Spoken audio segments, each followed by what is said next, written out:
नमस्कार, जेएम विशेषमध्ये आपलं स्वागत। मी श्रेयस पांडे। यंदाच्या वर्षीच्या लोकसभा निवडणुकीला अवघे आता काही महिने शिल्लक राहिलेले आहेत। आता सर्वत्र निवडणुकीच्या प्रचाराचे वारे वाहू लागलेले आहेत। राज्याचं बोलायचं झालं तर यंदा राज्यात जरा समीकरण गेल्या निवडणुकीपेक्षा वेगळं आहे। त्यामुळे जागा वाटपाचा तिढा निर्माण होत असल्याचं चित्र देखील काही भागांमध्ये पाहायला मिळतं। राज्यामध्ये महायुतीचे सरकार आहे, जे विरोधात होते ते आज सोबत आहेत। त्यामुळे नेमकं उमेदवारीचं गणित साधायचं तरी कसं, हा मोठा पेच सर्वच राजकीय पक्षांसमोर आता निर्माण झालेला आहे। अशातच वर्धा मतदारसंघामध्ये कशा प्रकारे निवडणुकीचे वारे वाहू लागलेले आहेत आणि इथे गेल्या दशकापासून भाजपाची सत्ता आहे ती यंदा कायम राहील का, किंवा राज्यामध्ये बदललेल्या समीकरणामुळे वर्ध्यामध्ये काही नवीन राजकीय बदल पाहायला मिळतील का, याबाबतचा उहापोह आजच्या या कार्यक्रमात करणार आहोत।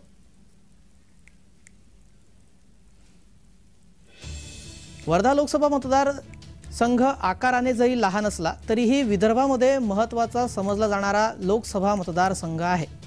काँग्रेसचा बालेकिल्ला राहिलेला हा मतदारसंघ स्वातंत्र्यापूर्वी काळापासूनच काँग्रेसच्या जडणघडणीमध्ये महत्त्वाचे योगदान देणारा ठरला।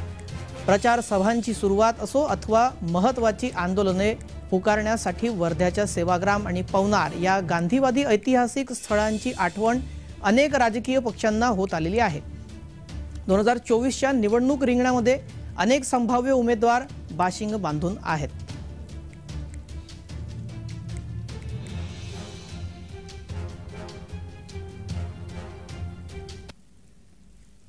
गेल्या दशकापासून खासदार असलेले रामदास तडस भाजपाकडून येणाऱ्या निवडणुकीसाठी उमेदवारीचा दावा करीत आहेत। तर महायुतीतही ही जागा आपल्याला मिळावी यासाठी मित्र पक्ष राष्ट्रवादी शिवसेना देखील दावा करताना दिसत आहे। ज्या तुलनेमध्ये महायुतीमधील भाजपा पक्षाचे मेळावे, सभा आणि विविध कार्यक्रम होताना दिसतात, त्याच तुलनेत राष्ट्रवादी देखील वर्धा लोकसभा क्षेत्रामध्ये सक्रिय झाल्याचं दिसतंय। शिवसेनेच्या उमेदवारीवर रामटेकमधून निवडून केंद्रीय मंत्री राहिलेले सुबोध मोहिते यांनी राष्ट्रवादी पक्षात प्रवेश केला। राष्ट्रवादी फुटल्यानंतर ते अजित पवार गटात गेले। गेल्या 7 वर्षांपासून वर्ध्यात मोहिते सक्रिय आहेत। वर्धा लोकसभेमध्ये महायुतीमधून उमेदवारी मिळावी यासाठी त्यांचा देखील प्रयत्न सुरू आहे। वेगवेगळे महायुतीतील नेते आता वर्धा लोकसभा मतदारसंघावर दावा करताना दिसतात। जिल्ह्यामध्ये 4 मतदारसंघ आहेत, त्याच्यामध्ये 4ही ठिकाणी जे आहे भाजपचे उमेदवार राहतील हे जवळजवळ निश्चित झालेले आहे। आताच देवळीची जागा मागच्या वेळेस उद्धव ठाकरे शिवसेनेचे जेव्हा एकत्रित शिवसेना होती तेव्हा समीर देशमुख हे लढले होते देवळी मतदारसंघातून। पण यावेळेस अशी स्थिती नाही। उद्धव ठाकरे जे आहेत ते महाविकास आघाडीसोबत आहेत आणि भाजपला 4ही ठिकाणी उमेदवार देण्यामध्ये फारशी अडचण नाही अशी स्थिती आहे सध्याची। वर्धा मतदारसंघाचा इतिहास आपण काय ते सुद्धा ग्राफिक्सच्या माध्यमातून पाहूया। वर्धा लोकसभा मतदारसंघ काँग्रेसचा बालेकिल्ला राहिला आहे। 1952 पासून काँग्रेस येथे सतत बाजी मारत राहिला आहे। वर्ध्यामध्ये पहिल्यांदा सुरेश वाघमारे भाजपाच्या तिकिटावर निवडून आले। वर्ध्यात भाजपाने पहिल्यांदा 2004 मध्ये विजय मिळवला। काँग्रेसची पकड वर्धा लोकसभा मतदारसंघावर सतत राहिलेली आहे। पण 2014 मध्ये निवडणुकीचे वारे पलटले आणि मोदी लाटेमध्ये राष्ट्रवादीमधून भाजपात आलेले रामदास तडस विजयी झाले।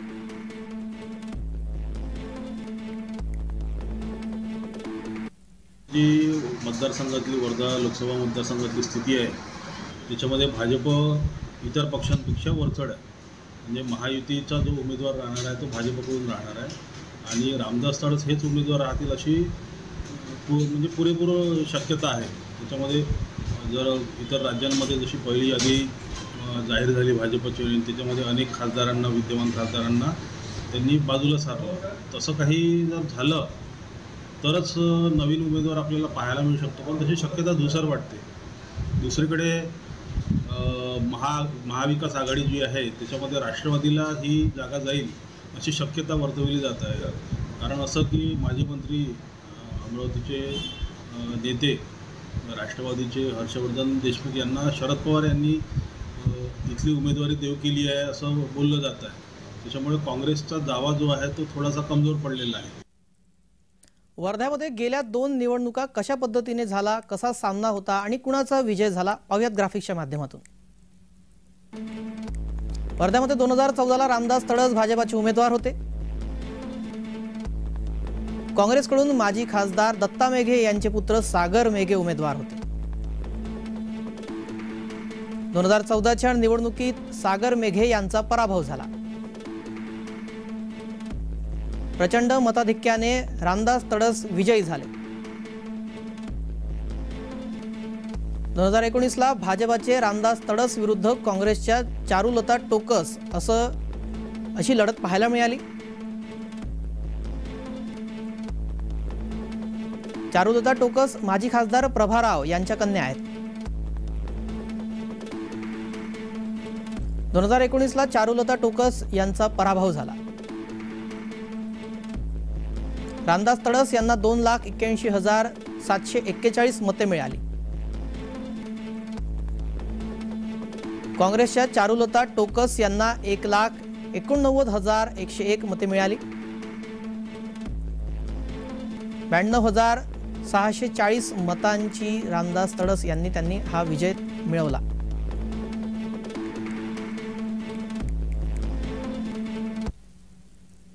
काँग्रेस आणि भाजपाचे जिल्हाध्यक्ष प्रचाराच्या कामाला सुद्धा लागलेले आहेत आणि आता या मतदारसंघावर काँग्रेसकडून आणि इतर नेत्यांकडून सुद्धा दावा केला जातो आहे।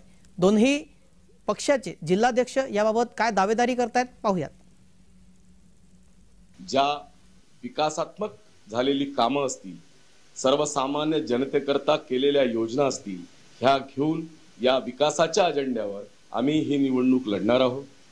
आमची लोकसभेची तयारी, उमेदवार जरी डिक्लेअर नसला तरी आमचा उमेदवार हा कमळ आहे आणि कमळासाठी आणि माननीय नरेंद्रजी मोदी यांच्या नेतृत्वात या देशात पुन्हा एकदा भारतीय जनता पार्टीचं सरकार यावं यासाठी आम्ही काम करतो आहे।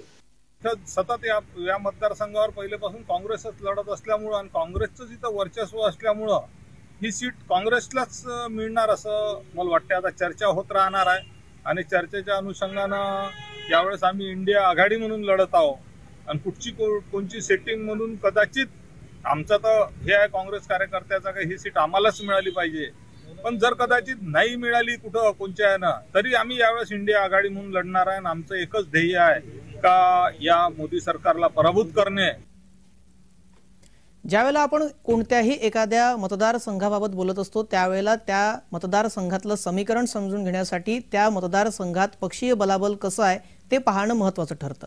वर्धा मतदारसंघामध्ये कोणाचे आमदार अधिक आहेत पाहूयात ग्राफिक्सच्या माध्यमातून। वर्धा लोकसभा क्षेत्रामध्ये 2 जिल्ह्यातील भौगोलिक क्षेत्रांचा समावेश आहे।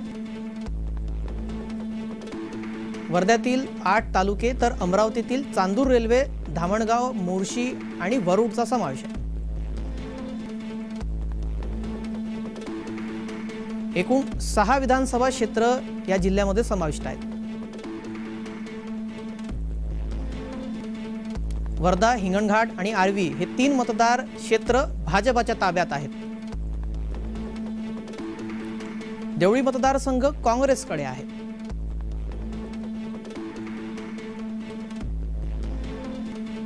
धामणगाव विधानसभा क्षेत्रात भाजप, वरुड मतदारसंघामध्ये अपक्ष उमेदवार आहेत।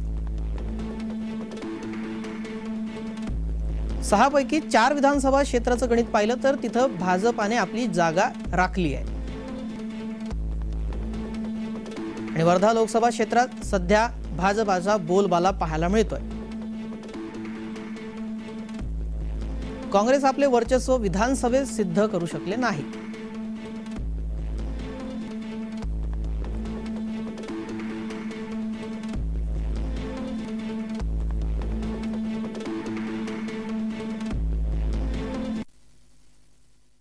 दुसरं जर आपण महाविकास आघाडीचा विचार केला तर हिंगणघाट ही जागा जी आहे ती राष्ट्रवादी काँग्रेसला याच्यापूर्वी पण तिथून निवडणूक लढलेले आहेत ते आणि आमदारसुद्धा राजू दिमंडे राहिलेले आहेत राष्ट्रवादीच्या याच्या बॅनरखाली।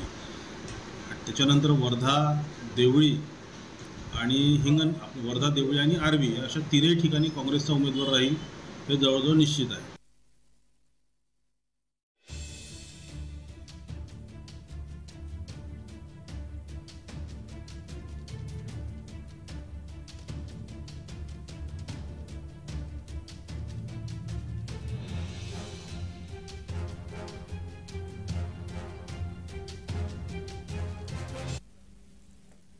जेम विशेषमध्ये वर्धा लोकसभा मतदारसंघाबाबत आणखी माहिती जाणून घेणार आहोत. मात्र वेळ झाली का विश्रांतीची, लगेच परत येतोय.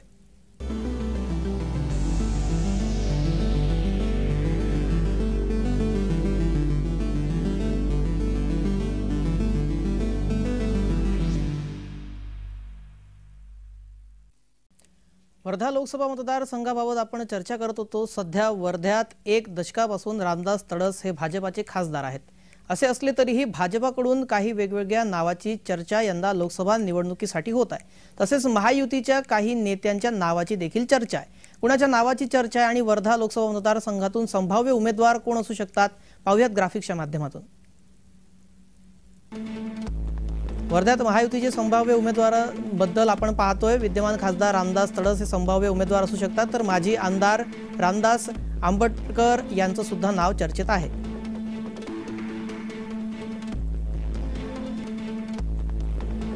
सुमित वानखेडे जे भाजपाचे संपर्क प्रमुख आहे यांचं सुद्धा नाव चर्चेत आहे आणि महायुतीकडून शिवसेनेचे नेता अशोक शिंदे हे सुद्धा संभाव्य उमेदवार असू शकतात.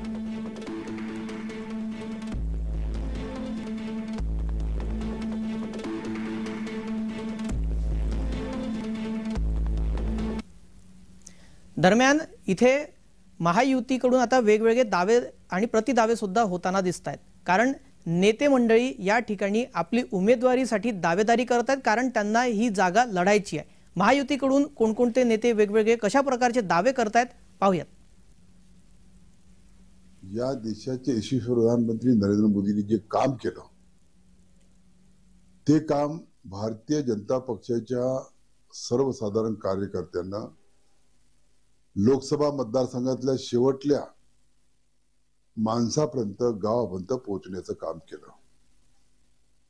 आणि म्हणून मला पूर्ण खात्री आहे की भारतीय जनता पक्षाला पुन्हा एकदा तिसऱ्यांदा वर्धा लोकसभा मतदारसंघातून निवडून देईल आणि या देशाचे यशस्वी प्रधानमंत्री नरेंद्र मोदींना पंतप्रधान होण्याकरिता मतदान करेल. शिवसेनेची बांधणी करत असताना, शिवदूतांच्या नियुक्त्या करत असताना जनमानसामध्ये, लोकांमध्ये जेव्हा कार्यकर्ते पदाधिकारी फिरतात तेव्हा लोकांची ही भावना आहे किंवा यावेळेस शिवसेनेने उमेदवारी करावी. युतीमध्ये आतापर्यंत 90 पासून भाजपाच उमेदवारी करत आहे आणि सध्याही 10 वर्षापासून भाजपाचे खासदार आहे. त्याच्याबद्दल अडचण नाही, परंतु आता एकच एक गोष्ट झाली आहे. तर आता जर समजा बदल काही होणार असेल वरच्या पातळीवरून, तर वर्धा मतदारसंघ हा शिवसेनेकडे घ्यावा आणि शिवसेनेनं उमेदवारी करावी अशी लोक इच्छा आहे. यामध्ये आता वर्धा लोकसभा मतदारसंघातून उमेदवारीबाबत महाविकास आघाडीमध्ये सुद्धा रस्सीखेच पाहायला मिळत आहे. कारण वंचितने वेगळीच भूमिका घेतलेली आहे, त्यामुळे पेच निर्माण झाला. वंचित महाविकास आघाडीचा अद्याप भाग नाही आणि महाविकास आघाडीचे जागा वाटप अद्याप निश्चित नाही अशी भूमिका व्यक्त करत वंचितने वर्धा मतदारसंघातून आपला उमेदवार घोषित केला. आणि राजपकडून सुद्धा शरद पवार गटाकडून वर्ध्यातून उमेदवार देण्यासाठी आग्रही असल्याचं दिसलं. महाविकास आघाडीकडून कोणते उमेदवार यासाठी संभाव्य असू शकतात ते सुद्धा आपण ग्राफिक्सच्या माध्यमातून पाहूयात. वर्ध्यात महाविकास आघाडीचे संभाव्य उमेदवार आपण पाहतोय. वंचितचे नेता प्राध्यापक राजेंद्र साळुंके हे वंचितकडून संभाव्य उमेदवार असू शकतात, तर हर्षवर्धन देशमुख राष्ट्रवादी शरद पवार गटाकडून संभाव्य उमेदवार वर्धा लोकसभा मतदारसंघात असू शकतात. तर सुनील केदार हे काँग्रेसचे आमदार आहेत. हे आता यांना दिल्लीमध्ये पाठवलं जाऊ शकतं काँग्रेसकडून, कारण त्यांची वर्धा लोकसभा मतदारसंघावर त्याचा प्रभाव असल्याचं बोललं जात आहे.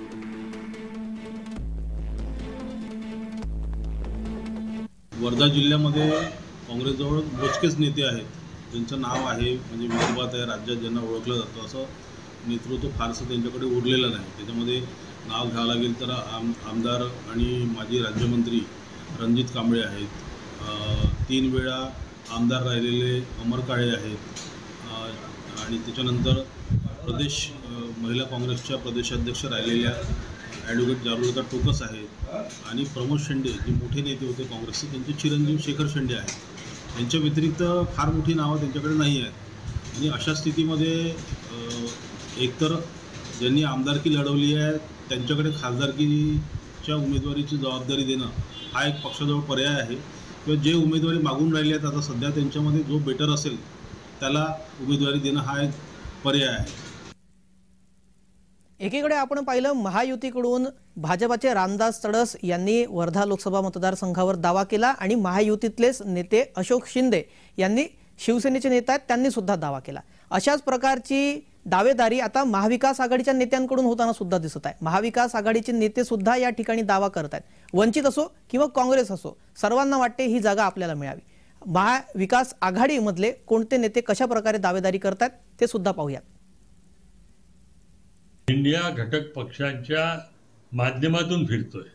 आज जी चाचपणी करतोय किंवा जी काही संवाद करतोय तो इंडिया घटक पक्षाच्या वतीनं करतोय आणि त्यामुळं मला चाचपणी घेऊन मी काही इच्छुक उमेदवार नाही, मला सूचित करण्यात आलं म्हणून मी आज या परिसरामध्ये आहे। माझ्याऐवजी अंतिमतः वाटाघाटीमध्ये हा मतदारसंघ जर राष्ट्रवादी काँग्रेस पक्षाला नाही सुटला तर माझी त्याला हरकत राहणार नाही। जो कोणी उमेदवार येईल त्याला मी माझ्या क्षेत्रामध्ये म्हणजे विशेषतः मोर्शी क्षेत्रामध्ये मताधिक्य मिळवून देण्यासाठी प्रयत्न करेल। मी या महाराष्ट्र आघाडीचा महाविकास आघाडीचा मी उमेदवार राहील जर बाळासाहेबांनी मला आदेश दिले, कारण माझा मतदारसंघात पूर्ण तयारी झालेली आहे। जर मला बाळासाहेबांनी असा आदेश दिला का आपण एकला चलो रे जर झालं आपलं तर मी त्यावेळेची उमेदवारी, मला आदेश दिला तर मी उमेदवारी लढायला तयार आहे। कारण की मी शेतकऱ्यांच्या, बेरोजगारांच्या, सर्व वंचित घटकांच्या प्रश्न सोडवण्यासाठी माझी उमेदवारी आहे। या संदर्भात आणखीन देखील माहिती जाणून घेणार आहोत। तुर्तास वेळ झाली का विश्रांतीची, लगेच परत येतोय।